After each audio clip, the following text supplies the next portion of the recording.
आज खुश तो बहुत होगे तुम।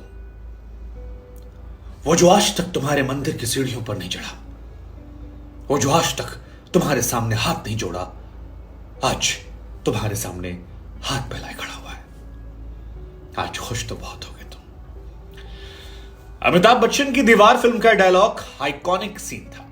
बड़ी तालियां बजी थी इस सीन को लेकर, और इस सीन ने एक और बात हमें समझाई थी कि इंसान जब परेशान होता है तो वो भगवान के दर पर जाता है।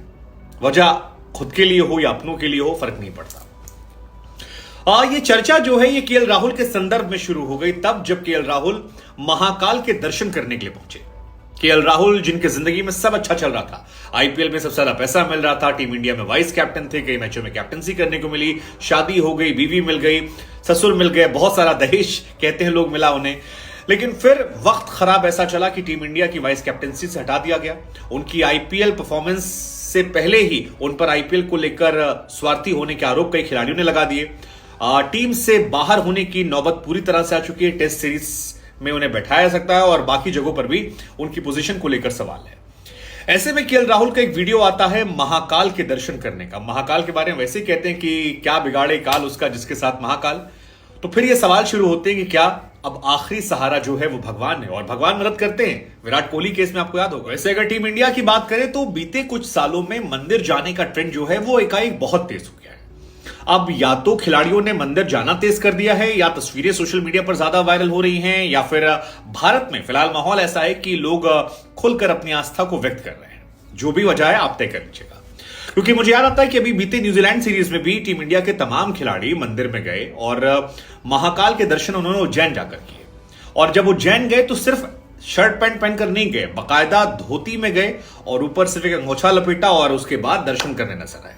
सूर्य कुमार यादव की तो हर जगह तस्वीरें वायरल होती हैं, पूजा पाठ करते हुए, दर्शन करते हुए, और बहुत ज्यादा ट्रेंड में रहती है। महाकाल तो वैसे भी लोगों को आशीर्वाद लेना चाहिए, लेकिन खिलाड़ियों को जाना चर्चा केंद्र में रहा।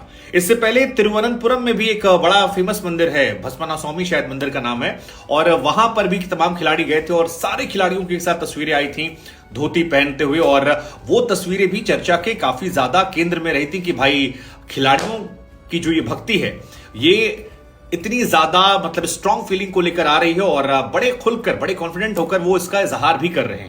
उधर दुनिया के सबसे बेहतरीन बल्लेबाजों में से एक विराट कोहली की तस्वीरें भी बीते कुछ सालों में बहुत सारी देखी हमने। मतलब नैनीताल में वो गए थे, स्वामी दयानंद गिरी जी के यहाँ गए थे, नेपाल में भी पिछले साल वो गए थे शायद, और वृंदावन की तस्वीरें जो थी वो भी बहुत ज्यादा वायरल हुई थी। और इन तमाम तस्वीरों के बीच में विराट की परफॉर्मेंस जो थी वो भी फर्श से अर्श पहुंच गई। महाकाल दर्शन करने हम भी गए थे, बढ़िया दर्शन हुए थे। और इस बार तो भोलेनाथ का आशीर्वाद जो था वो बहुत तगड़ा वाला था, क्योंकि गर्भगृह में जाकर दर्शन करना, भगवान को जल चढ़ाना, रुद्राभिषेक करना, पुष्प चढ़ाना, कुछ पुष्प घर भी लेकर आना, तो सौभाग्य हमारे था।